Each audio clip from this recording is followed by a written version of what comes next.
Buen día, alegría. Continuamos con el capítulo de Tabita de Alejandría, página 204, la nueva edición. Este capítulo en la primera página, las primeras dos páginas, se caracteriza por hacer una descripción de cómo fue el apostolado de Cebeo. Tan distinto a lo que posiblemente muchas personas nos hemos imaginado, cómo podía ser un apostolado de uno de los directos seguidores de Yahshua, del Cristo. Y en este capítulo, aparte de esta descripción de Cebeo, poniendo un poco en antecedentes, Cebeo se fue a la aldea de los esclavos y de pronto se vio como que en la situación de adoptar a un muchacho, a Pedrito, de ella a Tabita, de ella montonera de personas, una veintena de gente desprotegida, de la cual él se encargó, los adoptó. Y fue muy fructífera la labor en este sentido de Cebeo. Y habíamos quedado la charla anterior que algo pasaba con Tabita, y era que en la página 206 dice, por ejemplo, era la mujer discreta y laboriosa pintada en el libro de la sabiduría, era la vid sombreando la puerta del hogar, era la columna de mármol blanco que podría resistir el peso de cabezas doloridas, de brazos cansados, y lluvias de lágrimas podrían resbalar sobre ella sin dejarle señales. Ginés de Cartagena se la había pedido a Cebeo para esposa y de su parte la había concedido, pero Tabita se negaba hasta oír hablar de tales proposiciones. Un rico mercader que llegó a la aldea a contratar jornaleros para su caravana la pidió también para su hijo, igual aceptación de Cebeo e igual negativa de Tabita. No obstante, la sutil intuición de Cebeo le decía muy fuerte: Tabita tiene días de honda tristeza. Tabita llora en su alcoba cuando nadie puede verla. Tabita se consume como un cirio sobre un altar, como una planta de loto que nació sobre un barranco y que nadie se acuerda de regar. Y comenzó este asunto a ser una preocupación para el apóstol del Cristo. Había soñado hacerla feliz y ella sufría.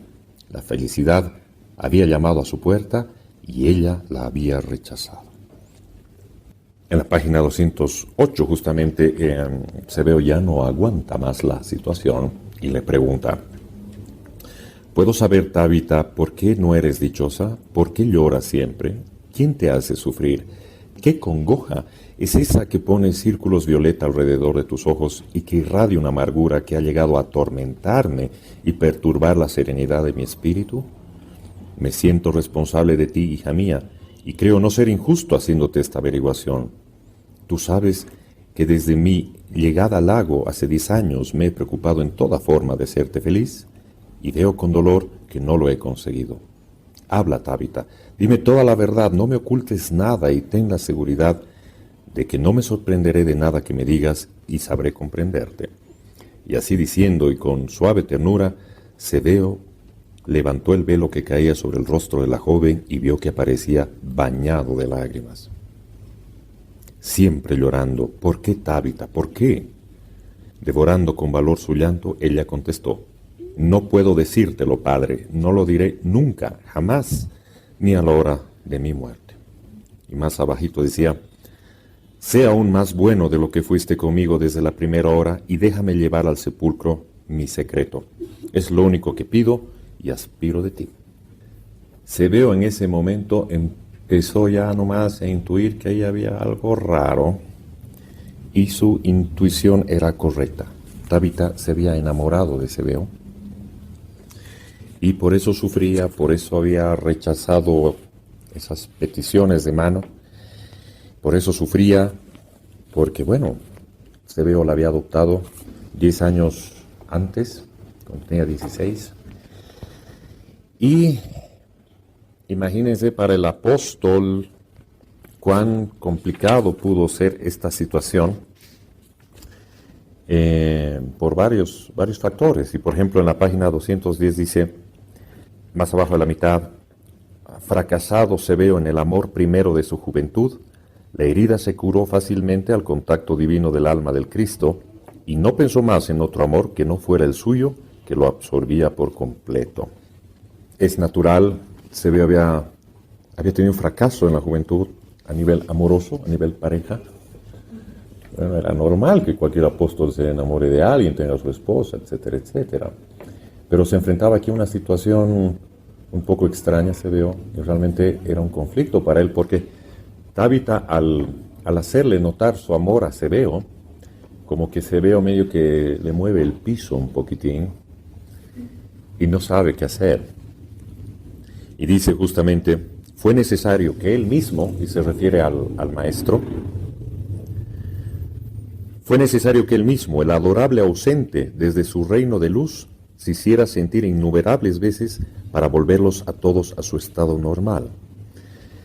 Estaban tan desesperados a la desaparición, con la partida del maestro, que el mismo maestro tenía que presentarse repetidas veces para hacerles sentir que todo estaba bien, que podían confiar en él, porque muchos inclusive habían llegado al borde de la locura de perder un ser tan grandioso. Entonces más de uno de ellos se aferró por completo al maestro. Y es algo también, esto es un claro ejemplo para muchos de nosotros. El camino espiritualista se habla que es un camino solitario, tiende a ser un camino solitario. Más de una persona que está en el camino espiritualista dice, pero ¿seré que algún día yo me case? ¿Seré que algún día yo tengo pareja? Por dos razones. Porque para empezar, en el momento que es un camino espiritualista, cambia por completo tu concepto de vida, que hasta tu concepto de pareja también cambia. Entonces el que era tu pareja firme, tu pareja firme, de pronto ya no es tan firme porque tu cabeza está en otro lado. Estás mucho más, entre comillas, espiritualista y empiezas a ver cosas que antes no veías y a desechar cosas que antes eran parte de ti como algo normal. De pronto ya no quieres estar en los mismos círculos que solías estar con tu pareja. O de pronto las personas que se te acercan a pretenderte no encajan en el perfil de espiritual que tú ya tienes. Entonces puedes sentirte como que incomprendido, abandonado, y hasta que se te aparezca alguien espiritual para que haga pareja contigo, ojalá suceda eso.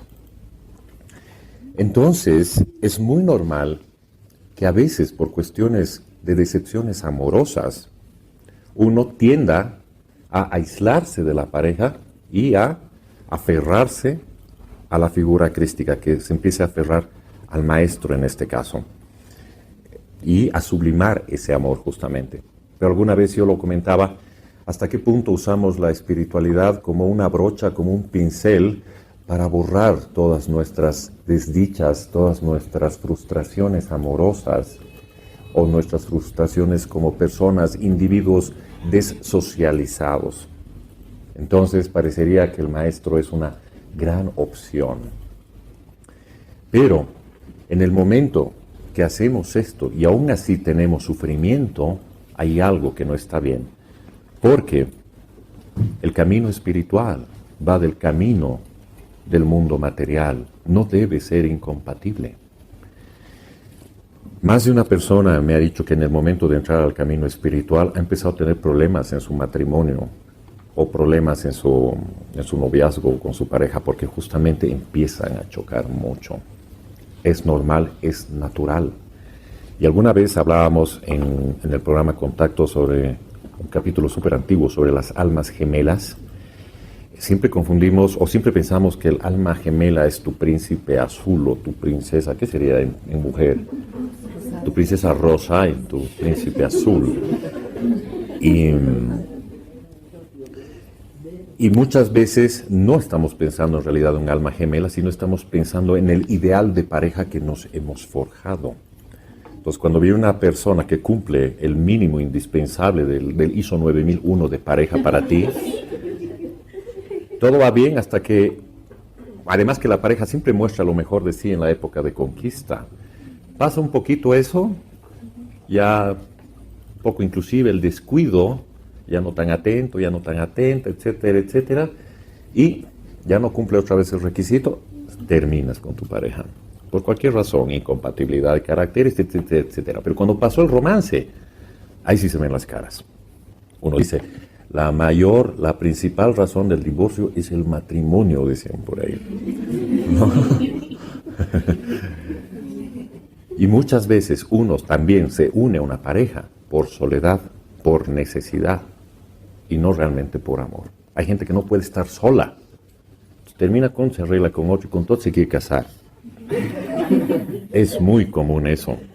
Y cuando eso no funciona, tiende al camino espiritual también muchas veces, o al camino metafísico, como fuere, pero buscar un ideal. Y a veces eso nos desocializa por completo. Por querer ser espirituales andamos levitando y no nos damos la oportunidad tampoco de tener pareja. Porque decimos, yo espiritual debo ser casto, debo ser esto, debo ser aquello, etcétera, etcétera.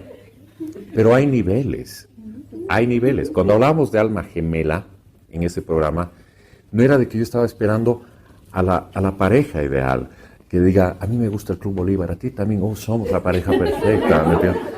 Me gusta comer pizza con Coca-Cola viendo un video, a mí también somos la pareja perfecta, ¿no?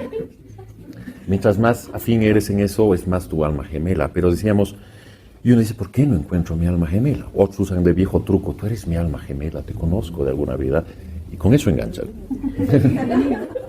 Pero, ¿a qué aspiramos cuando pensamos en un alma gemela?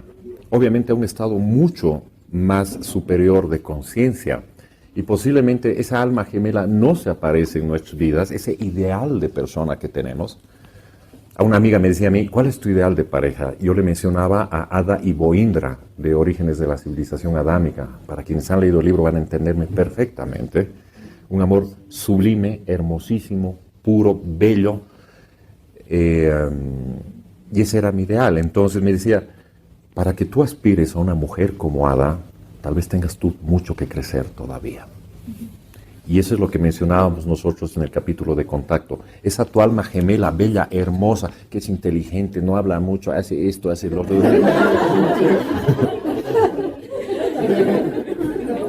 O habla lo justo. Sea hombre o mujer. Tal vez no aparezca, porque todavía nosotros no estamos vibrando a esa altura. Y vamos, como es en lo cuántico o en lo espiritual, uno atrae lo que es. Uno proyecta lo que es. Nuestras relaciones actuales de pareja son reflejos de nosotros mismos, de nuestras almas. Entonces, si resulta que tu pareja es un así tal por cual, es porque tú tal vez estás llevando esos patrones dentro tuyo. Y lo único que estás haciendo es enchufarte con gente que repites patrones tuyos, de tu mamá, de tu abuela, de tu tatarabuela, repites. Entonces, por estas razones que voy enumerando, una persona que entra al camino espiritual dice, creo que estoy destinado a la soledad.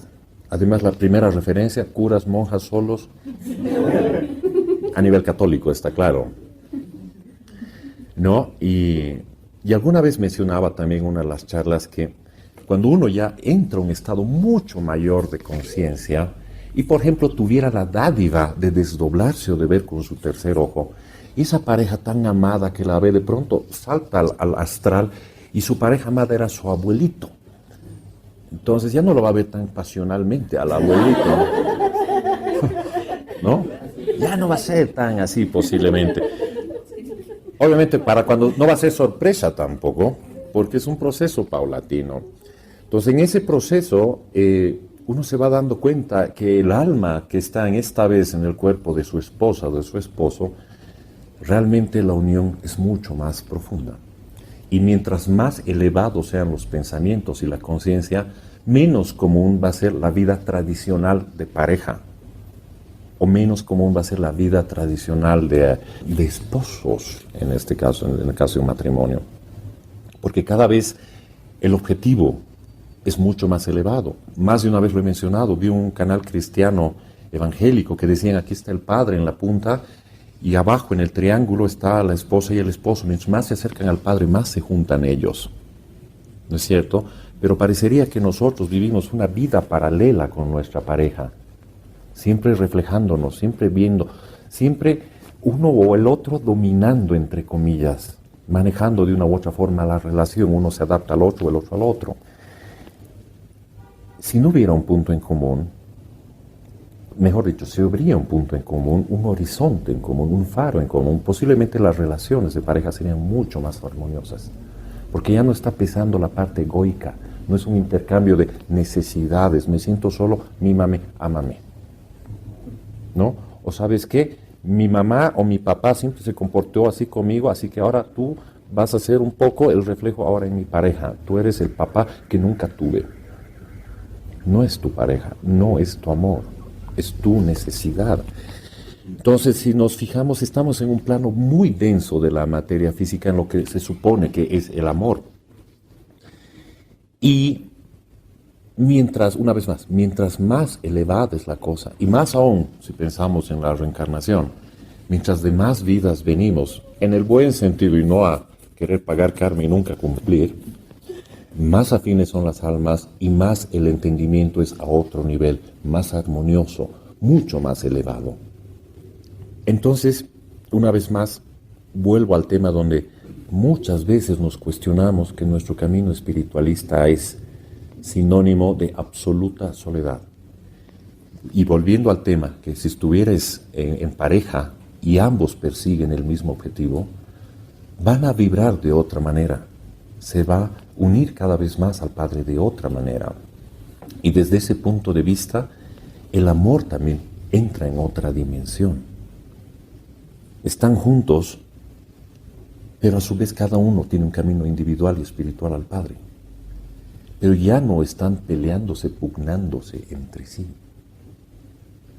Y en el caso de Cebeo, imagínense un ser tan grandioso como Cebeo, directo seguidor del Cristo, frustrado amorosamente en su juventud y después dolorido por la desaparición del maestro, se viene a encontrar con este grupo de personas a los que adopta, y entre ellas una chiquita hermosa, bella, que rechazaba todo por estar con Cebeo, y Cebeo se da cuenta de eso.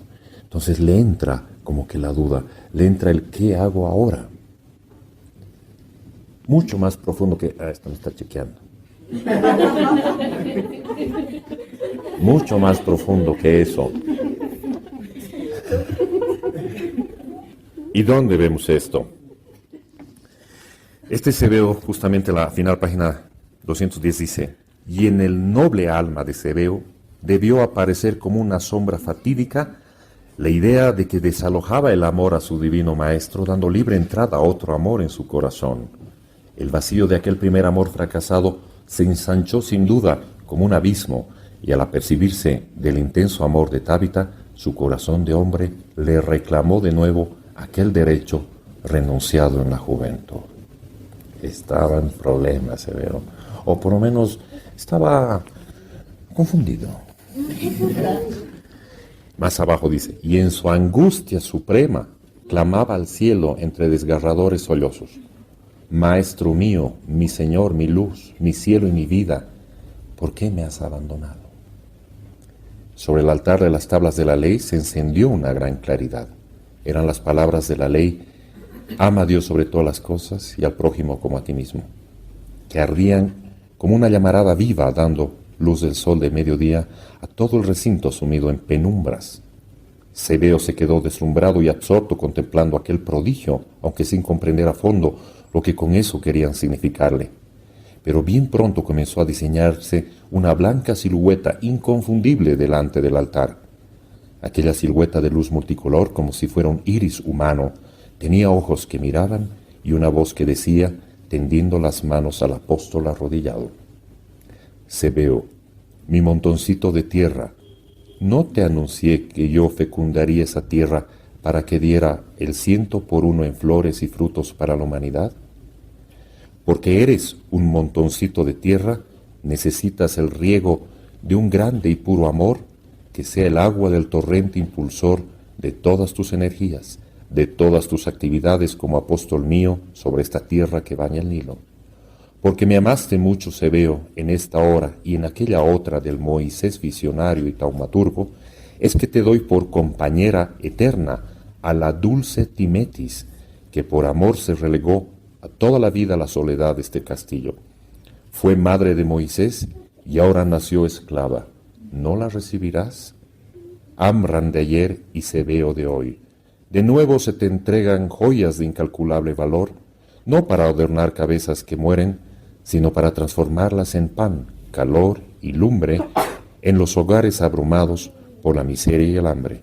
Esclavo o rey, príncipe o vasallo, esa será tu carrera en todas tus vidas terrestres.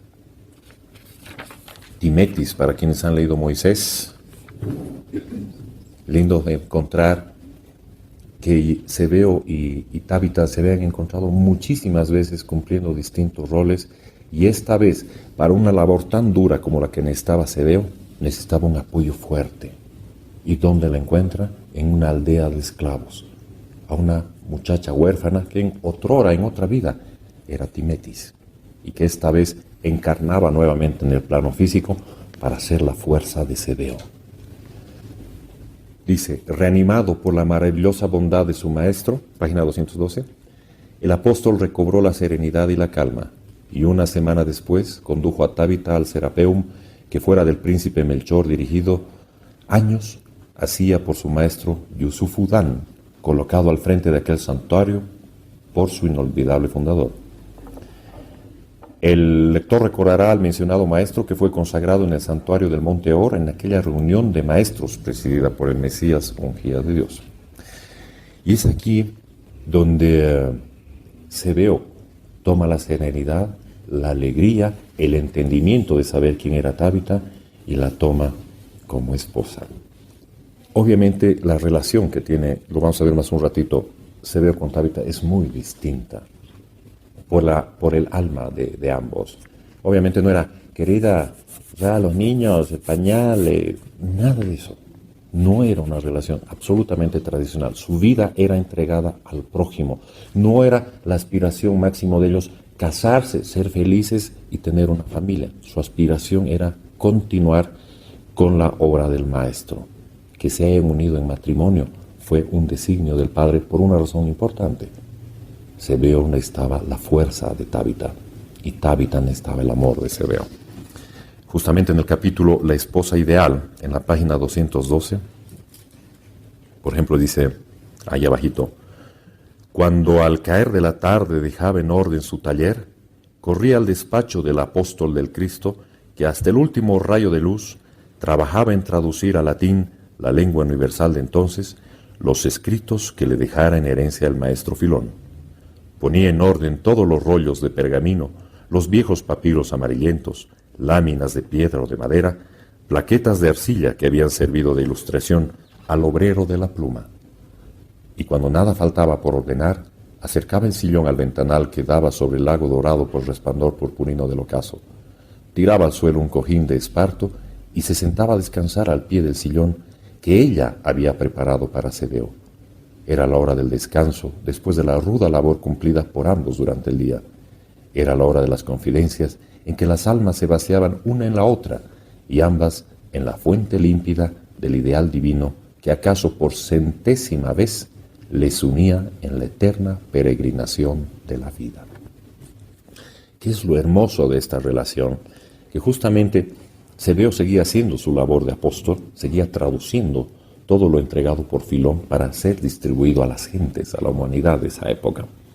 Y lo hermoso que era, cuando él cumplía su labor y Tabita la suya, se reunían, por decirlo así, al final de la tarde, donde era muy común que Cebeo le cuente sobre el Maestro Jesús a Tabita.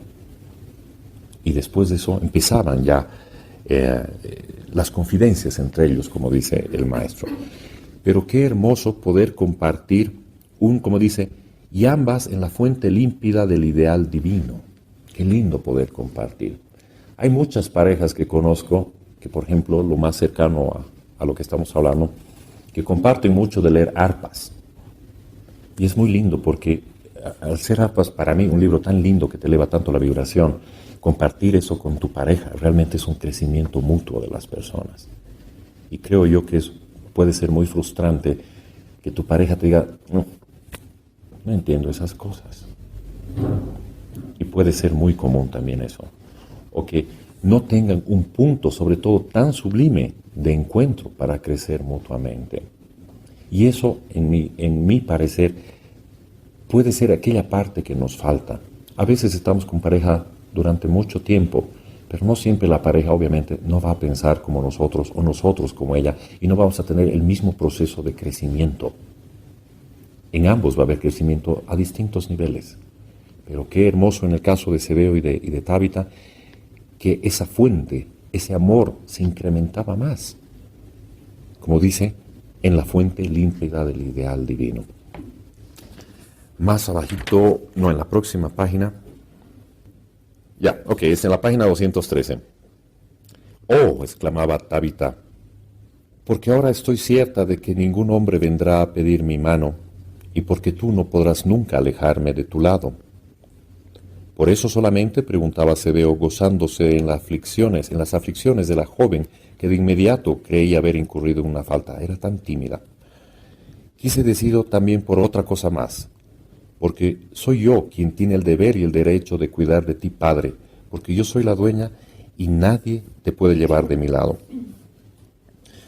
¿Nunca has pensado que un apóstol del Cristo se debe a toda la humanidad? Cuando la historia que te voy contando llegue al tiempo en que él fue mayor, verás que dejó todo, hasta a su madre, para ir a lejanas tierras a llevar el mensaje del Divino Padre.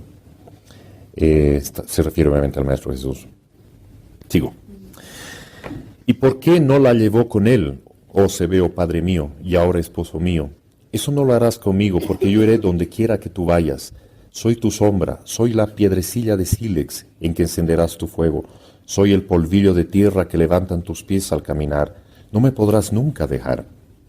Y si tengo que cruzar el mar, un gran mar inmensamente más grande que 2 Nilos juntos, volví a preguntar Cebeo. Aquí otra vez entramos un poco al tema de, oye, yo quiero servir al Padre, quiero amar al prójimo, y si me tengo que ir, si tengo que seguir el camino, es lo que está pasando ahorita con Tabita y Cebeo. Y si tengo que cruzar el mar, un gran mar inmensamente más grande que 2 Nilos juntos. Oh, yo conozco el mar, he visto las golondrinas cansadas de volar, posarse en el palo mayor de los grandes barcos. He visto la espuma que se forma detrás de ellos cuando avanzan rompiendo las olas. Yo seré como esas golondrinas cansadas siguiéndote. Yo seré como esa blanca espuma que se prende a los barcos que corren sobre las olas. Y la pobre Tabita, harta de dolor y de tanto haber llorado, hundía su frente en las rodillas del apóstol, como temerosa de que alguna extraña fuerza pudiera arrebatarle el bien que había conquistado con 10 años de sufrimiento. No temas, Tabita, nunca te dejaré, niña mía, porque la abnegación de tu amor es tan grande que te ha constituido en una aliada irreemplazable en mi apostolado. El Cristo divino, mi Maestro, tiene 2 apóstoles en vez de 1. Yo soy su montoncito de tierra y tú eres el rosal blanco que ha nacido, crecido y florecido en él. ¿Estás contenta ahora? La humilde niña no contestaba nada, pero tomaba entre las suyas las manos de Cebeo y las apretaba, muda, a sus labios. Si se fijan, Tabita todavía sigue llamándole Padre a Cebeo. Y justamente hay una partecita aquí que no le encuentro. Aquí dice, la tímida doncella continuaba llamando Padre al apóstol Cebeo, como si aquella austera ceremonia, o sea, el matrimonio, de bendecir el hierofante sus manos unidas, no significara nada más que la certeza de ambos se pertenecían hasta la muerte. Solo eso quería asegurarse Tabita, nada más. El amor era mucho, mucho más significativo, mucho más grande para ella. Aquí podemos ver cómo realmente uno entiende que tu pareja, en caso de tenerla en el camino espiritual, y tú para ella, es uno el apoyo del otro, es el yang y el yin, masculino, femenino, polaridad junta, de ambos se necesita. Se tiene una fuerza increíble teniendo a los 2 polos a la hora de trabajar de manera armónica, cada uno en su camino individual, pero sin confundir lo que es ese amor absolutamente egoico, el de reemplazar necesidades. Y qué hermoso que 2 personas estén unidas por un mismo ideal y 2 personas tengan el mismo lenguaje en común y que no sea motivo de pelea o de separación o de distanciamiento, como muchas veces he escuchado de gente cercana a mía que por entrar en el camino espiritual se les va todo al tacho, se quedan sin pareja. Y sí, es parte de un proceso, es parte de un crecimiento. Posiblemente la persona con la que estás no es la ideal para ti, como tú no para ella, por más elevadito que estés. Porque posiblemente la otra persona necesita aprender de otras cosas todavía. No es malo en absoluto, para nada. Y comprender eso a veces nos cuesta. Nada en ese sentido deberíamos juzgar y simplemente hacer que el proceso continúe.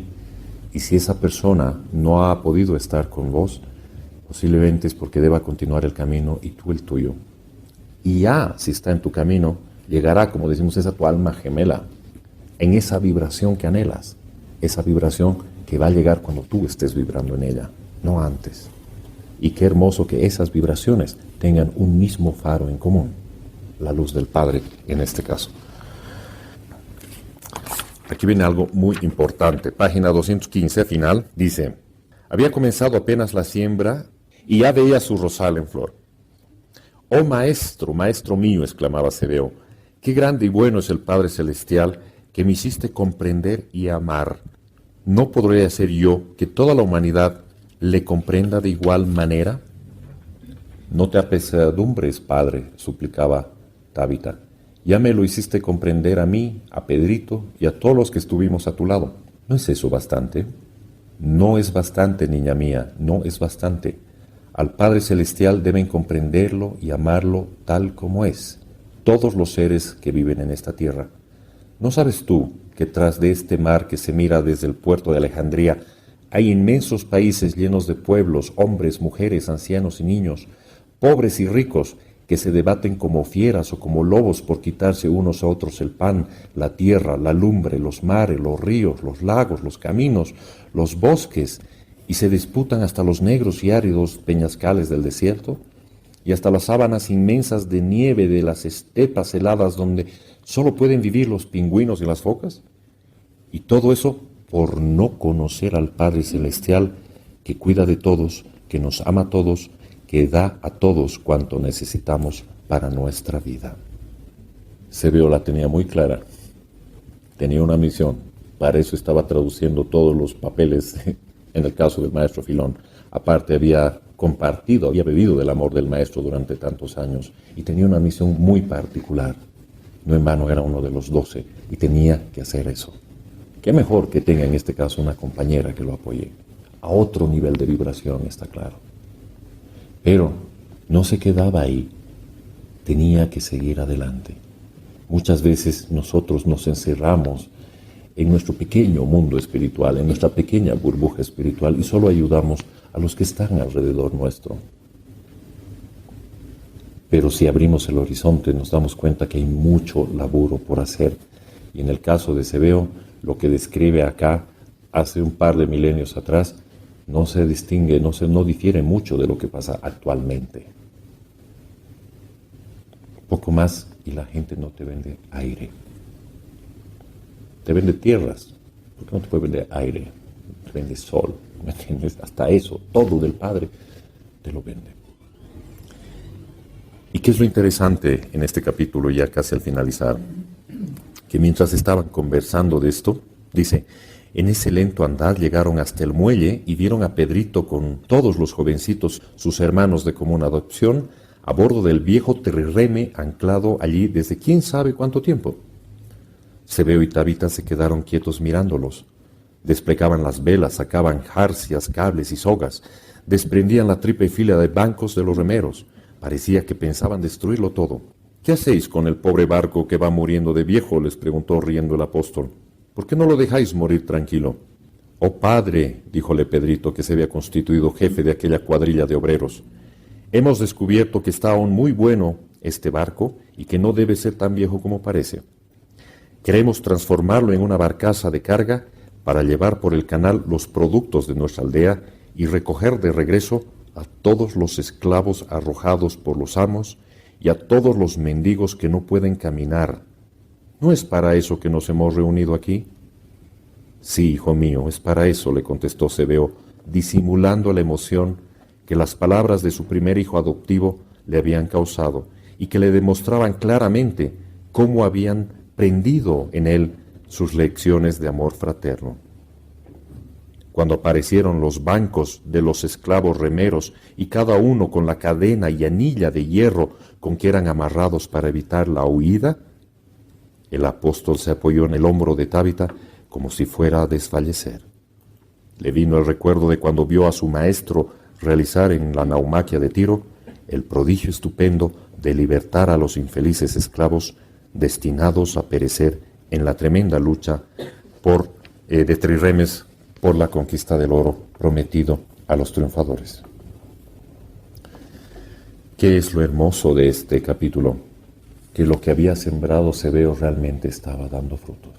Lo que había hecho tantas veces el maestro lo estaba haciendo él durante 10 años, y no solo lo estaba haciendo él, sino lo estaba haciendo su hijo adoptivo y toda la gente, todos sus hijos adoptivos. El maestro más de una vez había recogido a una persona de la malicia del ser humano, a los leprosos, a los despojados, a los que inclusive estaban en los muladares. El maestro había hecho más de una vez eso. Les daba comida, les daba sustento, les daba todo. Porque eso era amar al prójimo como a sí mismo. Esa era la enseñanza del maestro. Y eso es lo que hacía Cebeo. Cuando capítulos antes Cebeo no sabía qué hacer. Solo lo extrañaba al maestro, solo lo amaba al maestro y se ponía a llorar por el maestro y decía, ¿por qué me has abandonado? ¿Por qué no estás acá? ¿Por qué no me llevas contigo? Sentimiento que posiblemente muchos de nosotros tengamos cuando nos sentimos mal en la vida y dijimos, Padre, llévame y ¿sabes qué? Ya no quiero saber nada de aquí. Pero por algo estamos aquí. Por algo el maestro escogió a Cebeo, tan humano como es, y decirle, y al extremo que Cebeo diga, yo solamente soy un montoncito de tierra que pisan tus sandalias, no soy nada más que eso. Pues de ese montoncito van a florecer 1000 rosas. Y para eso estaba Cebeo, para continuar con esa obra del maestro. Paso al próximo capítulo, que se llama El Capitán Pedrito, página 217. Dice, Cebeo y Tabita subieron a bordo, donde los esforzados muchachos hacían prodigios de ingenio y de fuerza para desmantelar el viejo coloso del mar y transformado en barcaza de carga. Se pusieron a trabajar fuertemente. En las próximas páginas describen quién estuvo a bordo de ese barco. No en vano ya tenían sus placas que se llamaban Amasis y Cleopatra. Es interesante ahí la parte histórica donde relaciona justamente la autora los lugares donde estuvieron estos personajes más conocidos para nosotros históricamente. Pero, ¿qué me interesa de este capítulo? Toda la gente trabajó para que este barco fuera una herramienta de trabajo. Dice, por ejemplo, en la página 219, más abajo de la mitad, 3 semanas después salía del lago por el canal la barcaza Amare Victum, nombre escrito en su proa en idioma latino, lo cual la ponía disimuladamente a tono con el gobierno romano. Amare Victum, frase latina que significa amar es vencer. Había elegido para la inauguración un día grande, pero de tierna, a la vez solemne recordación. Un 28 de marzo, aniversario de la partida del Cristo Salvador a su reino de luz eterna. Aniversario del día solemne en que el apóstol había bautizado en las orillas del lago a todos los moradores de la aldea de los esclavos, tal como lo hiciera Johanan el profeta mártir en las aguas del Jordán, y aniversario también de aquel 4º sábado de la luna de marzo en que Cebeo había llegado a la orilla del lago como un genio benéfico para llenar de luz y de amor la oscura tristeza de tantas vidas. Un 28 de marzo menciona la autora. Y una vez más, como digo, más allá de la parte histórica o no verídica, verosímil, como quieran llamarlo, de este libro, en el momento que yo leí 28 de marzo como la fecha de la partida del maestro, obviamente uno relaciona Pascua, esto, el otro, etcétera, etcétera. Pero yo nunca, más allá de la fecha misma, nunca yo había puesto un día en mi vida de ¿cuándo habrá partido el maestro? Exactamente.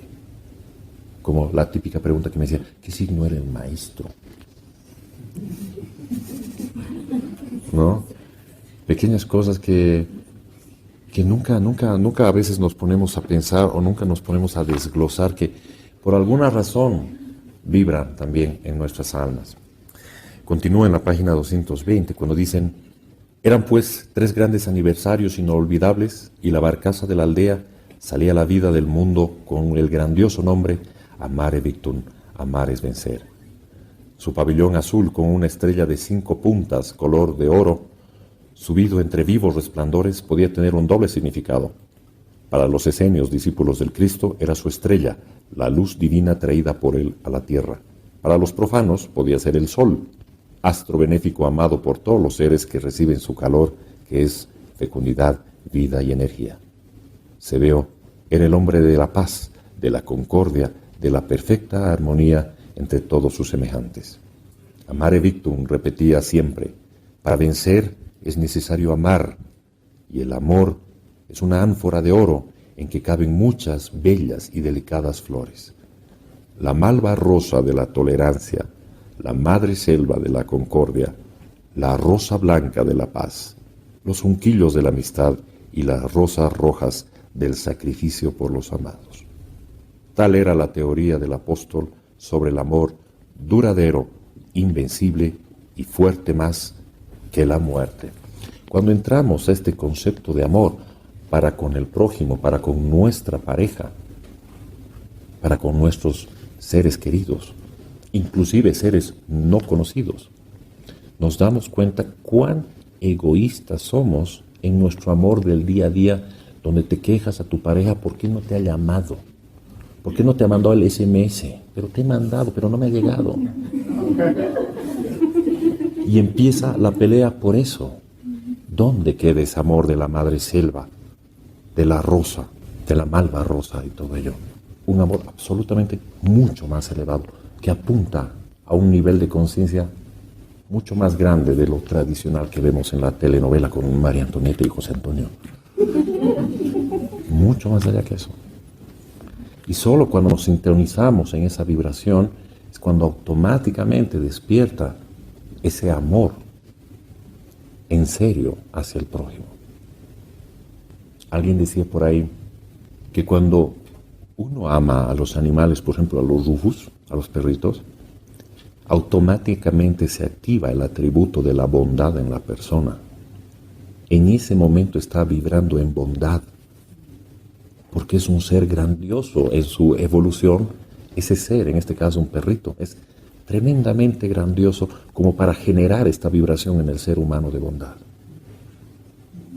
En el momento que entras en el atributo de la bondad, después de haber amado a un rufus, de haberle acariciado su cabeza al rufus, estás presto para continuar en esa vibración si te mantienes consciente de esa vibración. Triste es de pronto que haya gente que no guste de estos animalitos. Está claro que ellos mismos están perdiendo la oportunidad del atributo de la bondad en sus vidas, que no es más que un pincelazo hermoso del atributo mayor o la esencia mayor, que es el amor. Ya, más abajo dice en la página 220: difícil resulta describir fielmente las actividades de esas 3 semanas en el castillo y en la aldea de Lago Méric. Iba a salir la primera carga de productos de la aldea, y esta consistía en cortinas de junco para toldos, en bancos y mesillas de caña, en alfombras pequeñas de esparto, en colchones de fibra de palmera de diferentes formas y tamaños, y que podían ser aplicados lo mismo para sentarse que para dormir.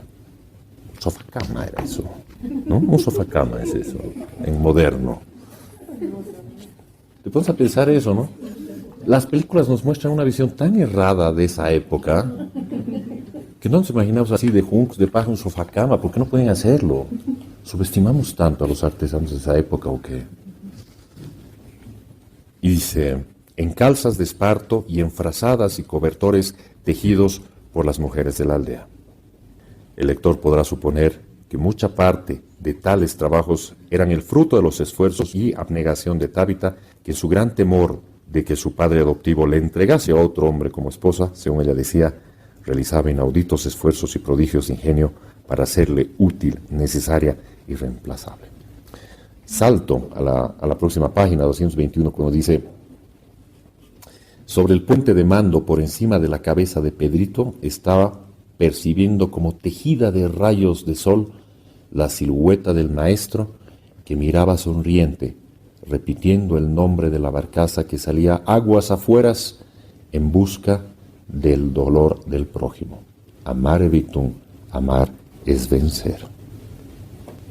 Eso quería el maestro y eso estaba pasando. Con sus propios esfuerzos sacaron de la nada a ese barco para reconstruirlo, para hacerlo.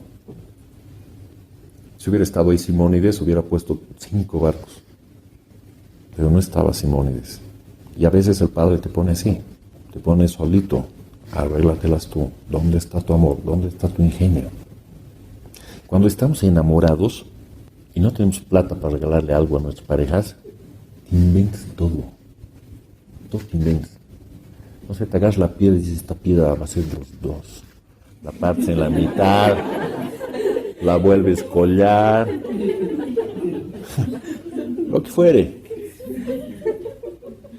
Pero sale de tu corazón. Y muchas veces, muchas obras que se nos pone encima, uno dice, pero ¿qué voy a hacer acá? ¿Qué harías tú? Deja que tu amor fluya y haga eso. Y eso pasó con Pedrito, en este caso, para sacar adelante este barco. ¿Para qué? Para llevar la mercancía y para ser esclavos, para ser mendigos, para seguir adelante con ese amare dictum. Más abajo dice, Tábita caía de hinojos a los pies de Cebeo y se abrazaba de sus rodillas diciéndole, mi mago, mi hermoso mago que lo vence todo y triunfa de todo. Y Cebeo seguía con la mirada cristalizada de llanto a la barcaza que se alejaba por el canal, mientras sus manos levantaban del suelo a Tábita y estrechaba sobre el pecho su cabecita de rizos negros que destejía suavemente la brisa del amanecer. Como verán, es una hermosa experiencia la de Cebeo en este caso, como hemos visto la experiencia de Mateo también. No todos los apóstoles han seguido la misma suerte y la misma alegría. Recordemos que el gobierno romano no le daba mucha atención a Cebeo porque recogía a la piltrafa humana que rondaba por ahí. No era amenaza alguna para el Sanedrín, no era amenaza alguna para el gobierno romano. Por eso Cebeo fue uno de los más tranquilos y no fue perseguido, no fue amedrentado como lo fuera, por ejemplo, Santiago. Santiago, un poco más efusivo en su carácter, fue también el primero en ser sacrificado por llevar la palabra del Maestro.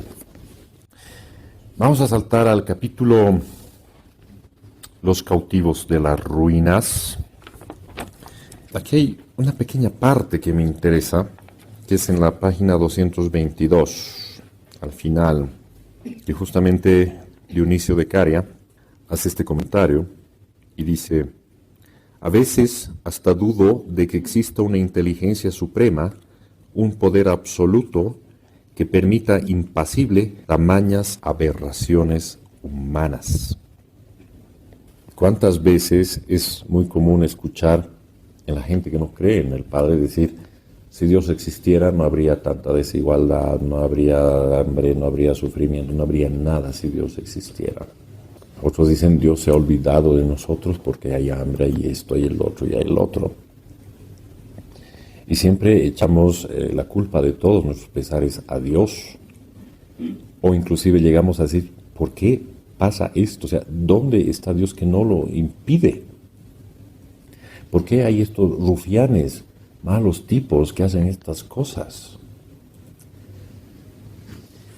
Inclusive en planos sutiles, en planos intangibles, en planos astrales, por llamarlo así, cuando hablamos del lado bueno y del lado no tan bueno. Llamémoslo de los ángeles por simplemente graficar y de los gremlins que están ahí.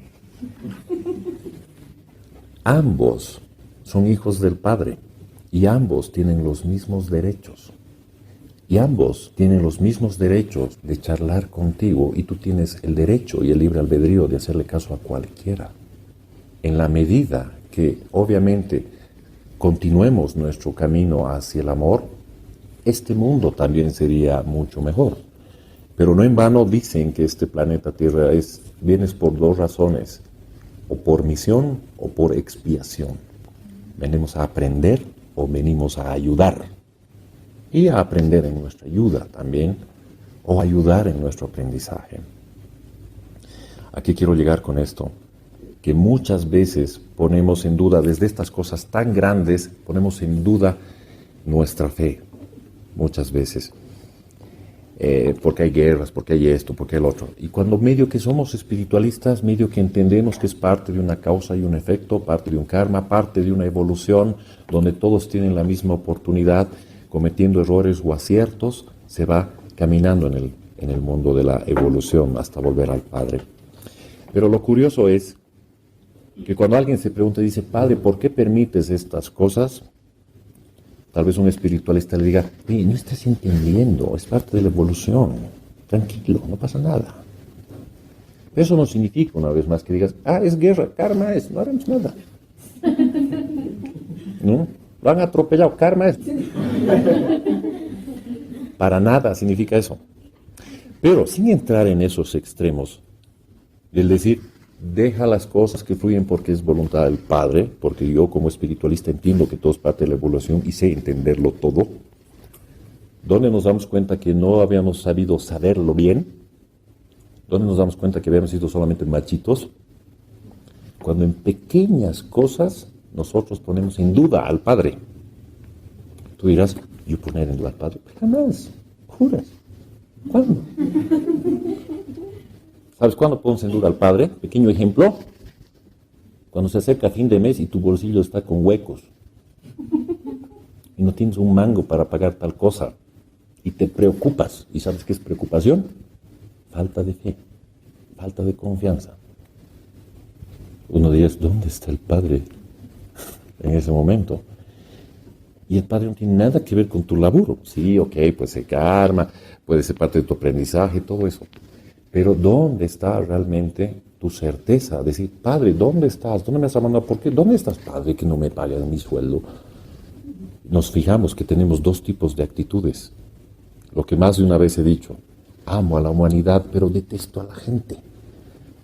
Me cae mal, pero los amo a todos. Soy espiritualista, pero ese gordito no lo soporto. Es un chinchi. Estamos nuevamente dudando de la presencia del Padre, de ese amor que menciona hace un rato la autora, de ese amor grande, del de Madre Selva, de las rosas, de la fuerza. Si realmente estuviéramos siempre en ese camino, nunca tendríamos preocupaciones, temores, ni nada de eso, nunca. Más de una vez se nos vendría por la cabeza, hombre o mujer de poca fe, ¿por qué te estás estresando? ¿Por qué tienes úlceras otra vez? ¿Por qué tienes dolor de estómago otra vez? Se me pasa a mí. Porque estamos estresados, porque estamos nerviosos, porque estamos tensos. ¿Por qué? Porque no confiamos en el Padre. Decía una parte de Arpas, si es necesario, para el que sigue el camino del Padre, hasta los guijarros se volverán en su alimento. Pero tampoco se trata de que seas un tipo no creyente, que te importa un rabanito el prójimo, y dices, el Padre va a proveer, así que me vale. Tampoco, o sea, no estás en eso. Realmente a veces mezclamos esos parámetros de lo que es convicción. Estamos en este plano para aprender cosas, para hacer nuestro trabajo, para dar de nuestra parte. Si estamos sin trabajo, buscaremos trabajo. Y sobre todo entenderemos que estamos yendo por un camino en especial y que las cosas están sucediendo tal vez porque nosotros subconscientemente, inconscientemente las estamos generando. Y el resultado de todas nuestras negatividades, decimos, es la falta de fe al Padre. O decimos, el Padre me está poniendo a prueba.